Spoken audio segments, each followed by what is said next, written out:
from the Weather Channel, a special presentation.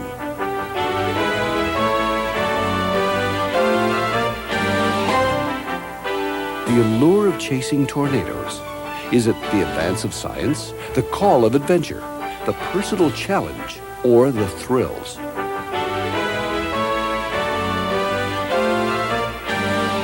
Every year, hundreds of Americans risk life and limb in pursuit of tornadoes. They prowl the plains looking for twisters, seeking that adrenaline rush dedicated to the chase.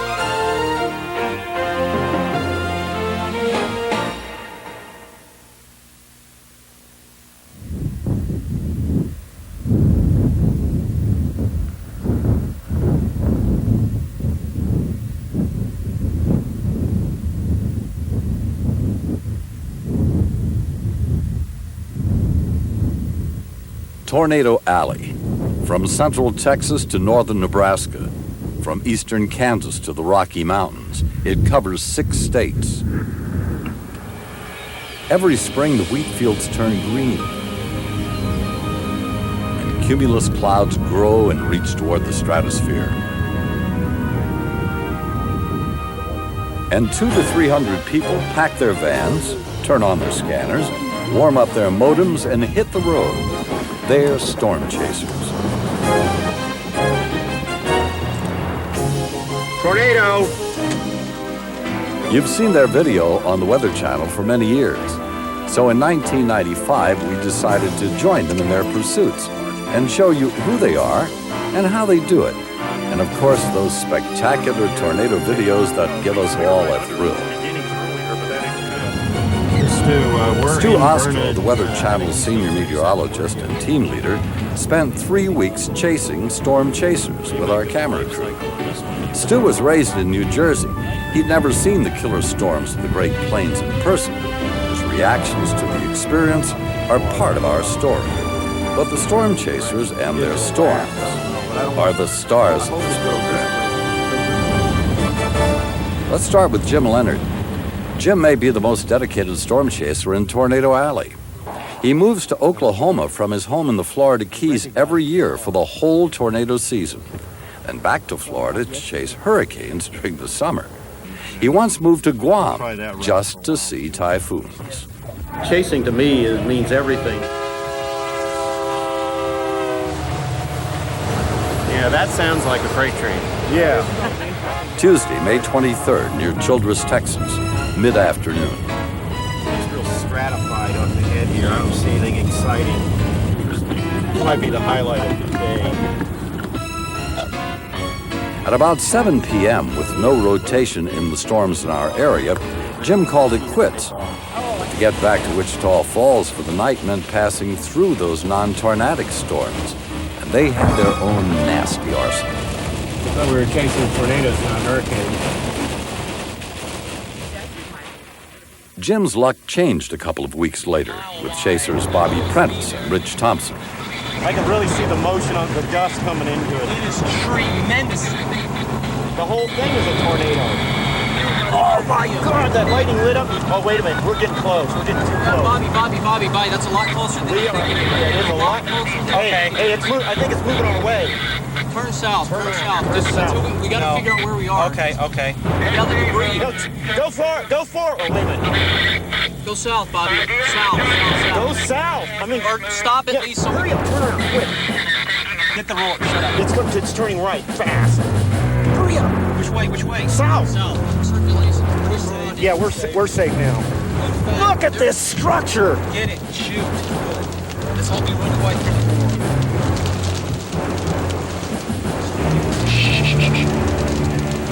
Yeah, keep quiet.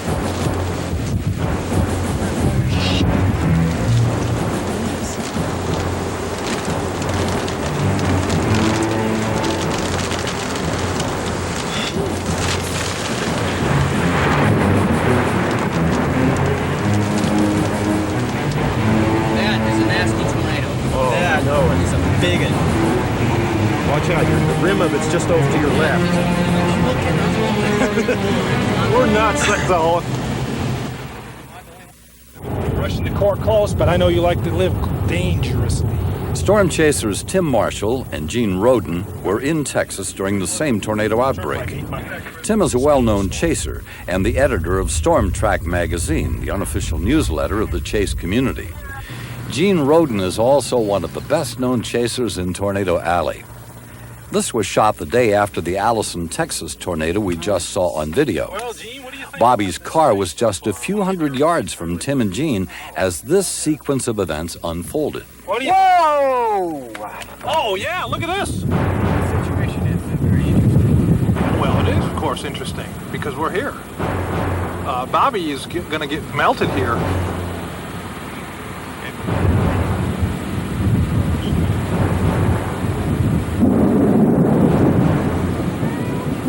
I think we're in fine.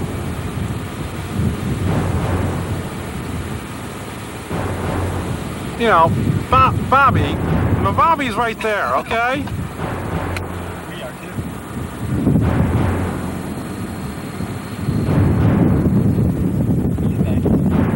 Yeah, I think so.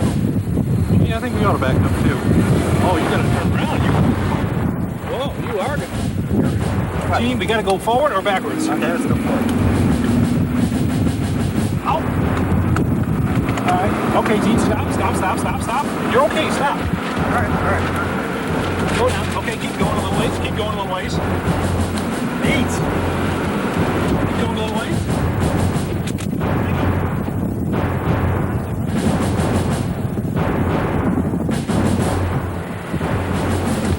Alright, Gene, stop.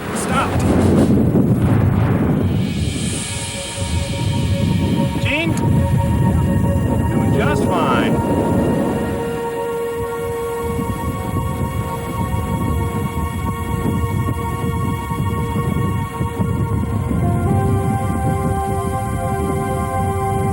Tornado is crossing the road in front of me. Take some stills, Gene. Scary stuff, right? And these are experienced chasers. So before we continue our adventure, some words of wisdom from a pioneer storm chaser. We'll have a forecast. Dr. Chuck Doswell is one of a handful of pioneer chasers, a kind of chaser's guru. He works at the National Severe Storms Laboratory and is one of the most respected severe weather researchers in the country. Dr. Doswell takes chasing storms very seriously. There's a whole host of things that increase the hazards associated with being on the road. Blowing dust, water on the roads. Occasionally, chasers have been known to travel at rates which exceed prudence under the conditions. All of those things increase the hazards from being on the road. Then, if you are ignorant about storms, it's quite possible that you could place yourself in a dangerous position simply through ignorance. Just wandering around, you could end up, for example, driving right in front of the tornado, not even realizing. Another important danger is associated with lightning. Being around thunderstorms, lightning gives essentially no warning. So being around thunderstorms in general, whether they have tornadoes or anything else, is dangerous. All of those things contribute to danger. And it's not the sort of thing that I would encourage people to do. In fact, I would discourage them from doing it if at all possible. And if they're going to chase, then what I recommend is that they spend time with someone experienced for a considerable amount of time before they try it on their own.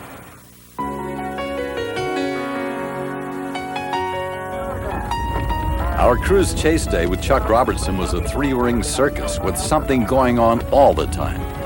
The sky is blue and the sun is shining with a head east-northeast from Amarillo at about 1:30. It doesn't look like much of a day for storm chasing. The sun is still shining at 3 o'clock when Chuck pulls off the road just north of Pampa, Texas. We're in a pretty good spot, really. Matter of having some patience, I think. Other chasers leave for greener pastures, but Chuck tells Stu Ostro, we'll wait.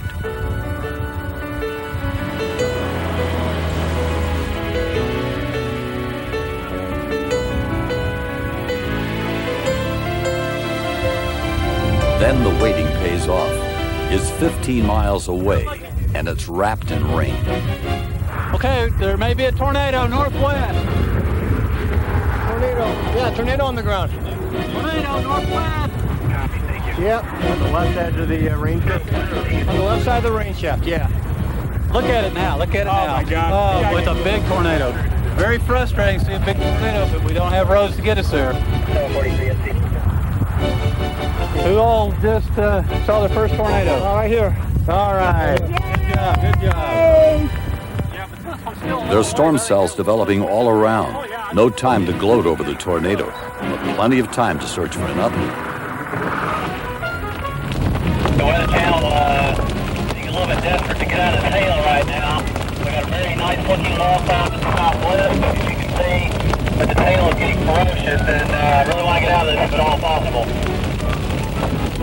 Copy. The hail lets up, and the caravan hits the road again. To the right, another tornado touches down briefly. The rain and hail pick up again. Back on the road, still more hail. Situation, we're trying to figure out whether to go to the fort or not. Like this hail. Yeah. Ouch! That hurt.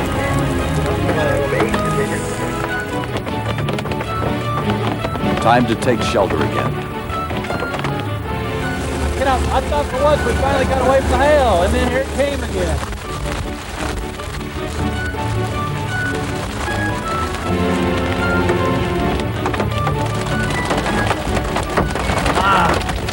There's more hail going up than really raised down. It looks like a mountain. Let's take cover right now.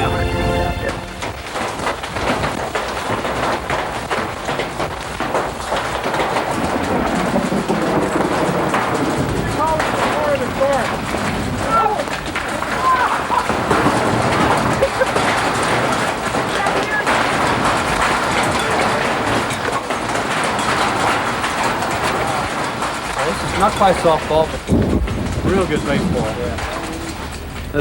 This would do a number on your head if it came down. You would not want that.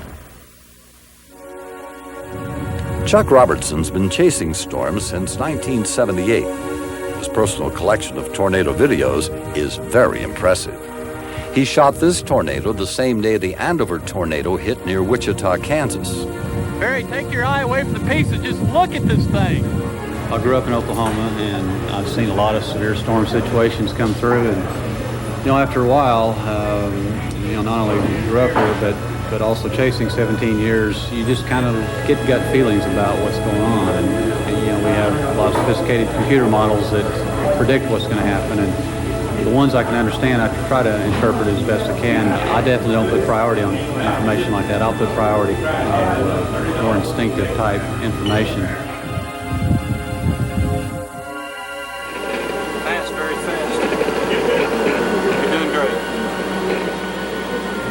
Like my wife said, storm chasers kind of develop a talent and ability to drive with their knees, and that's kind of the way you do it. It's probably not quite as bad as it might look. So far, thank goodness I haven't had any accidents or anything, but that's one thing that you have to really do is really observe the traffic laws. And some might, try to drive a little too fast, but it's really not worth it. There's other storms, other days, and I'd like to be around for those too.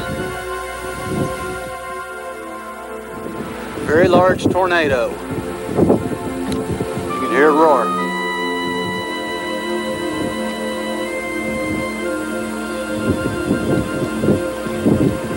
I tend to be a solo chaser more than a group chaser. I enjoy chasing with other people as well, but something about being by yourself on a storm, it seems to intensify the experience. I do it for the thrill more than anything else, just a thrill seeker. It's a hobby. It's a lot of fun. If they don't say something soon, I'll call the Weather Channel. Stu Ostros seems to agree. His chase with Chuck Robertson was the first successful one of his trip. And at the end of a day of dodging hailstones and pursuing tornadoes, it seems we have another meteorologist hooked on the chase. 2 tornadoes, 3 funnel clouds, and how many thousands of hailstones later? Quite a bit came out of it. An amazing day indeed. Hopefully tomorrow we do it all over again. We're getting flappers. we ran into some baseball, maybe larger size hail. We lost most of the front window and all of the deck. Even if you're chasing with the most sophisticated equipment and finest experts available, the risks are high. Project Vortex is the largest tornado research project in history. During the spring seasons of 1994 and 1995, these 20 or so exotic-looking vehicles prowl the plains. Each one is equipped with sensors and telemetry equipment to measure and record the atmospheric conditions throughout a storm's environment. A jet aircraft records data above the storm. It's all designed in simple terms to find out what causes tornadoes to form. The operation is based at the National Severe Storms Laboratory in Norman, Oklahoma. You also notice that there's a tendency for returning moisture over the high terrain of Old Mexico and West Texas. That shows up fairly clearly in this image. That may have an impact for tomorrow. If in fact this is a correct forecast, then by tomorrow we could have moisture, low-level moisture, returning to the high plains of West Texas, and it's possible that the circumstances could develop severe weather for tomorrow. Forecasting for the Vortex Armada is part of Chuck Doswell's job on Vortex, but he knows that the weather potential is only part of the decision to send out the Armada. It's costly and complex to deploy personnel and equipment for an undertaking of this size. Eric Rasmussen, Field Commander of Project Vortex. The decision is his. Okay, I might. Let me see what things look like here at the surface, and then I'll try to get some soundings deployed. His job in the field is to coordinate all the Vortex people and equipment, to get them near enough to the tornado to get the best data, but to keep them out of extreme danger. Eric is an enthusiastic storm chaser. He chased on his own throughout the 1980s. Vortex is an entirely different kind of experience. I would say the personal chases were a lot more satisfying. Going out and seeing tornadoes and filming them and enjoying the storm is really a thrill. Vortex is incredibly hard work.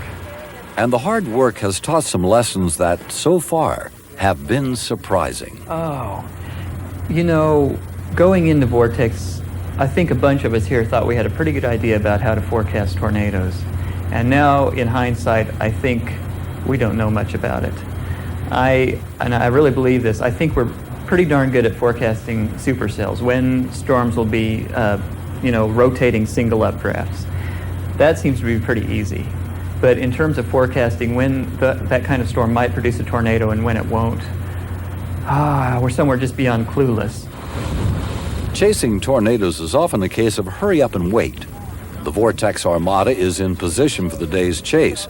Now everyone waits for instructions on which way to go. R11, still if you leave in the morning. Go ahead. A radio sonde is sent airborne to take soundings on the upper atmosphere. And inside one of the Vortex vans, Dr. Morris Wiseman of the National Center of Atmospheric Research watches as the results come in. What we like to see is very rapid wind increases with height for tornadic supercell storms. Our threshold generally is about 25 meters per second over the lower 6 kilometers is in the range for tornadic storms. And today, for instance, over that lower 6 kilometers above the ground, we have about 35 meters per second of shear. So there's more than enough shear for supercell storms today and for big tornadoes. Underneath that stratus deck, you're trying to get somebody underneath to the north. There's some fairly respectable growing towers. There were very few tornadoes in the Great Plains during the tornado season of 1994. Project Vortex was funded for only 2 chase seasons. By June of 1995, they were desperate for data on tornadic storms. Then, in the Texas Panhandle on June 2nd, all the elements came together. Let's see, you can throw one. Just crossing the road right by. Probe 1 is the member of the Vortex Armada charged with getting into the core of the thunderstorm. That day in Friona, Texas, they accomplished their mission all too well. See, look at that debris. It just blew off. The building just blew off. It tore down that mill, what it was. I saw the tower tumbling off. Okay, we're going to visit. There's only one road through Friona, and Probe 1 is sharing it with an F4 tornado.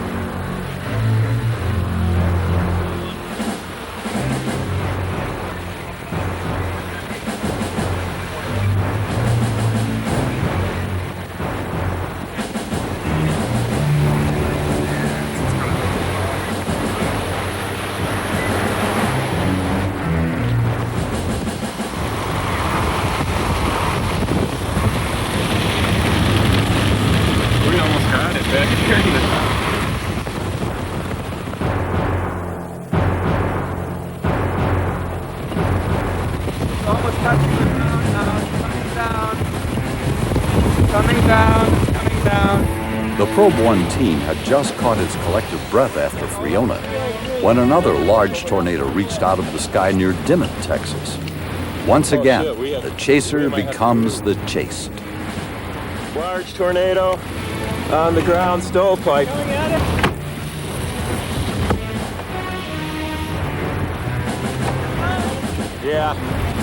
Yeah, get going. Oh, close your door, close your door. From a place of relative safety, Probe 1 watches in awe. Just crossed the road about a mile southwest.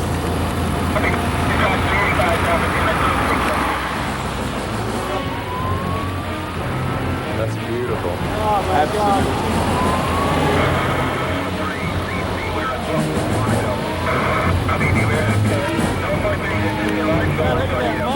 I know. I'm afraid it's going to max out. We might want to get a little further north, actually. Watch, keep an eye on that, Bob. Yeah, but it could max out. You know, it could get wider, and it could come out towards us. Good job. No, you don't. But watch out for strong inflow. Unbelievable. Yeah. Great. I'm not even zoomed in. I'll zoom.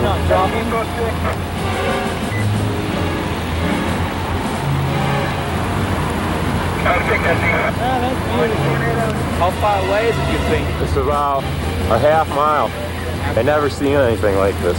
How incredible.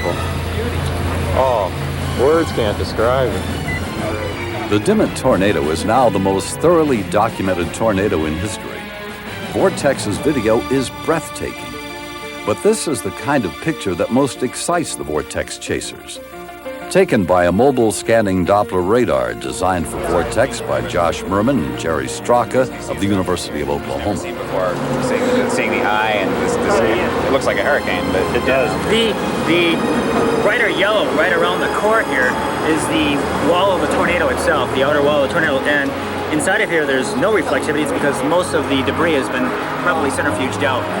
And this is the actual debris cloud. That's the actual tornado right here. This is the wall of the tornado, or the funnel of the tornado. See, we're so close that you can't even see the hook. We're so close. Basically, the hook stands here off of our data. We were probably under the hook or even inside the hook taking this data. The hook goes like that. So that's how close we got. Incredible. It's on the back of a truck, and we can take it and park it right near the mesocyclone and scan the storm like a normal ground-based radar would. And the data from that are just so exciting. You wouldn't believe those data. And that's only one element in the vast amount of information Vortex generated for study. After we're through in the field, we'll have somewhere between 5 and 10 years worth of data analysis work to do to really get all of the knowledge out of these data sets that we can. I was very impressed with the way Vortex goes about doing things. They have a very thorough briefing in the morning, and then I was also impressed with the way they actually do the chase and the way everything is so very well coordinated. Eric is under a lot of pressure in terms of having to make these second-by-second decisions, and I think he does a great job.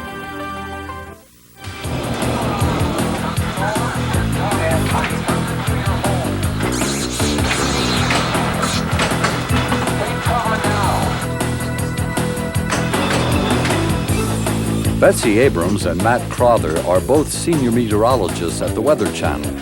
They're married, no kids, and live in Atlanta. Power of the wind. They love severe weather. They own this Storm Chaser pinball game. Every year, they take 2 to 3 weeks of hard-earned vacation to chase storms. So that's just one of our vacations is a storm chase vacation. Actually, people say, wow, that must be a neat vacation. Well, it's fun, but it's also incredibly tiring. It can be. You can drive 1,000 miles in a day, get 4 hours of sleep, and then drive 1,000 miles the next day.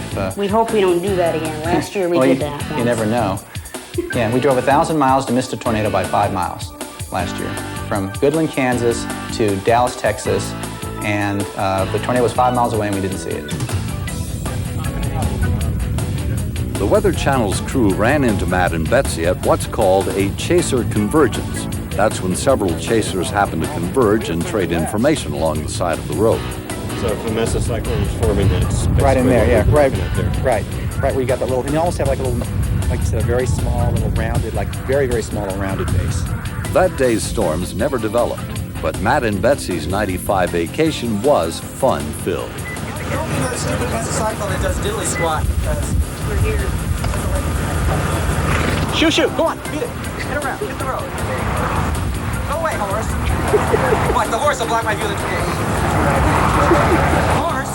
A tornado wrapped in rain and other obstacles.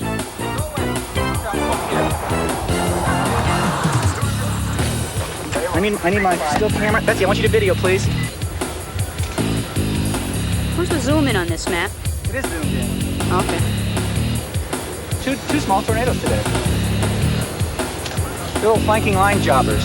We better get going because we're going to get eaten alive by this thing. May 16th was an active day in Kansas, the best of Matt and Betsy's vacation so far. The audio went out on his camera during the sequence, but the video more than made up for it. There's a strong rotation in the wall cloud. The funnel lowers.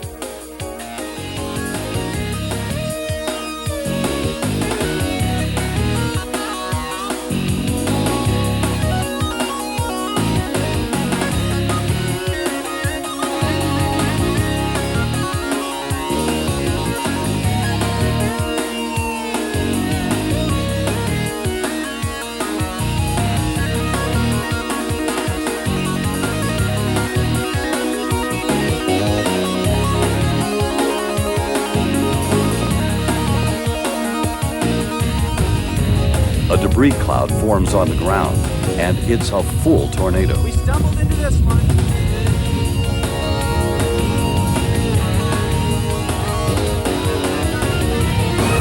Then the wall cloud reorganizes, and finally... Multiple vortex, I like it.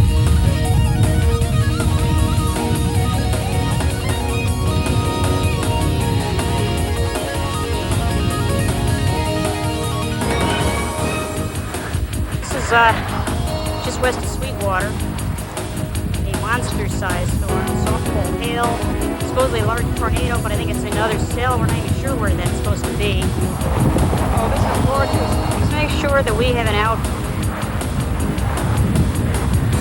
See the edges. Very impressive storm here. Looks gusty there, though. It's something weird. This is going through weird stages, what's happening. There's another flank back in that direction. It's very complicated is what it is. Oh, look, there's a gustnado right there. Gustnado on the ground. We have a gustnado on the ground. Windshield wipers, please.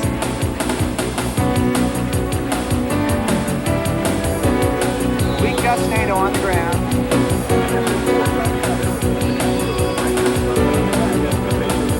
That's cool, gustnado. That's the best gustnado we've ever seen.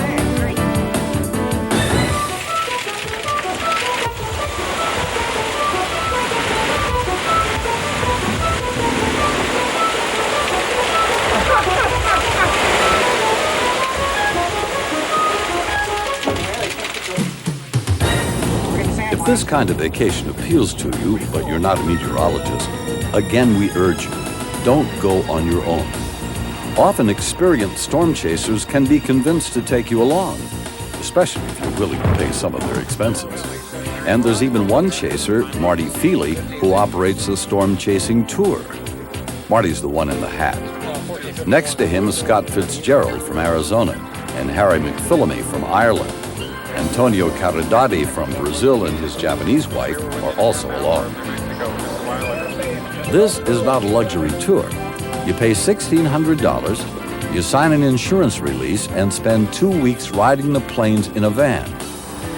There's absolutely no guarantee you'll see a tornado.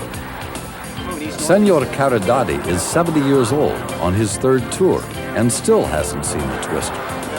Everybody has their fingers crossed for him. June 2nd, 1995, Dimmitt, Texas. This is Antonio Caridadi's lucky day. Remember this moment? There's Antonio, finally, after more than 40 years. Banzai! Banzai! Viva! On the next to the last day of this tour.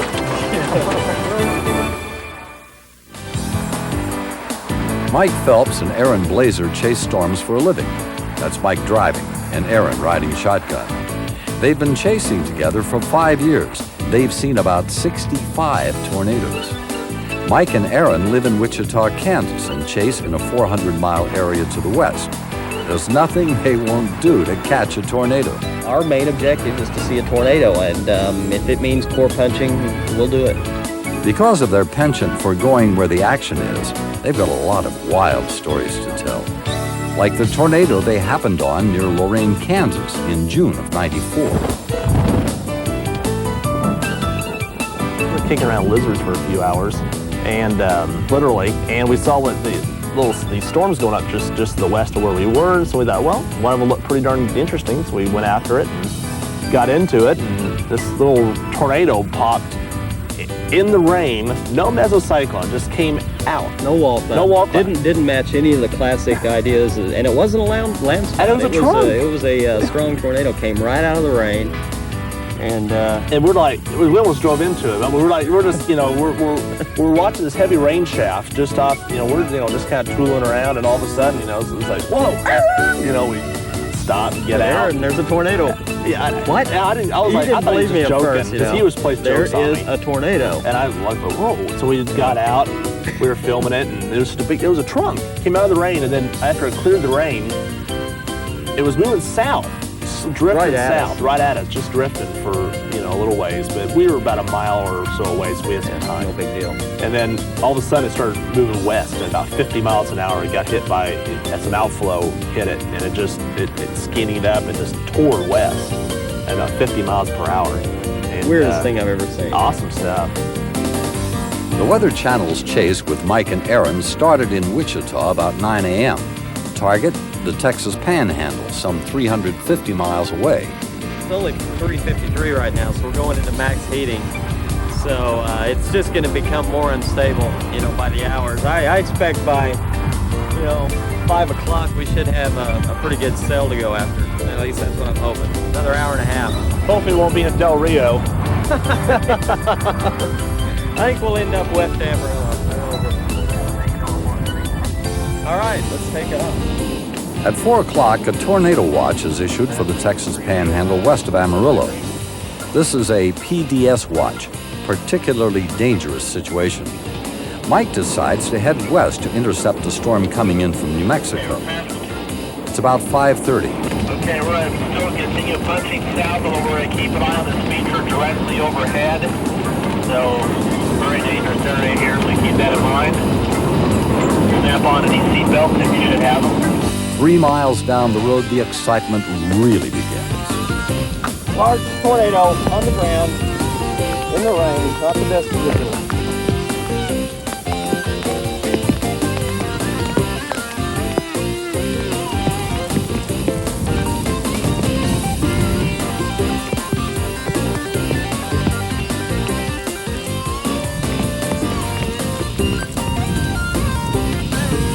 Oh yes, that's headed, well, I just kind of watch the motion here.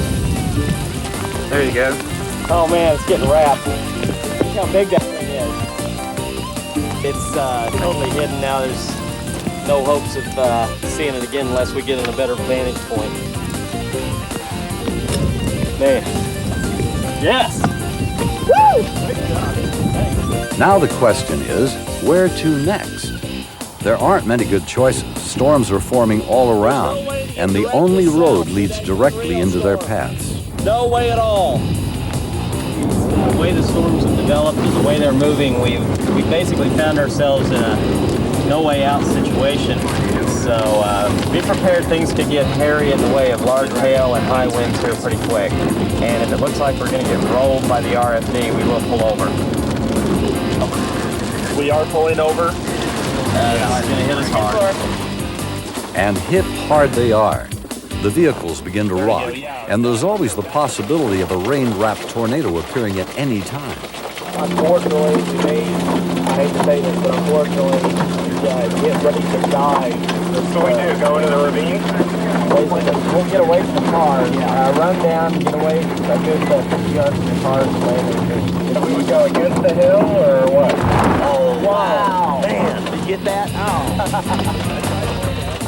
Phelps and Blazer are considering allowing paying guests to chase with them next year. Any takers?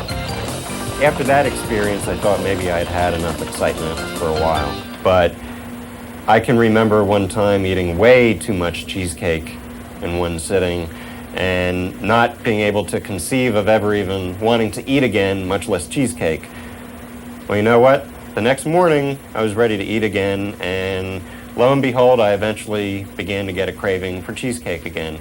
I think it's the same sort of thing. As soon as I got back from our trip, saw a couple of radars with some incredible supercells on the radar, and the craving began to return all over again. So, like the man said, I'll be back. Meanwhile, guess what Dr. Doswell of the National Severe Storms Lab did for his vacation? Chasing is a time of the year for me when I feel like I have a sort of spiritual renewal. And without that, I tend to be grumpier than normal for the rest of the year until my next chase. I'm hooked on storm chasing, and I've got to have it. The worst time of the year for me is the period from like December through February. I just can't stand it. I mean, I'm just like, come on, I need a storm, and I'll go chase blizzards and snowstorms in Colorado to get my fix, so to speak.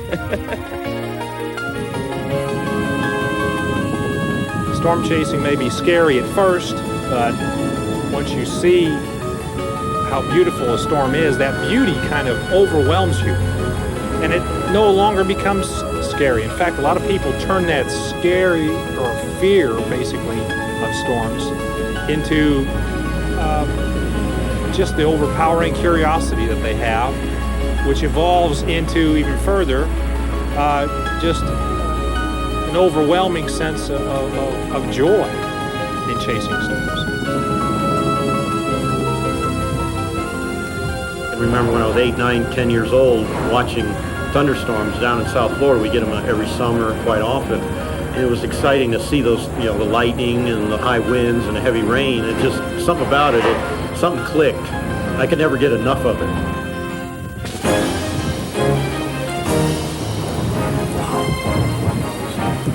This is a nice video. I'm in love here. I am in love. Every tornado that I see is awesome. It's amazing to see. It never is to the point where I get used to it. I'm always amazed by it. Okay.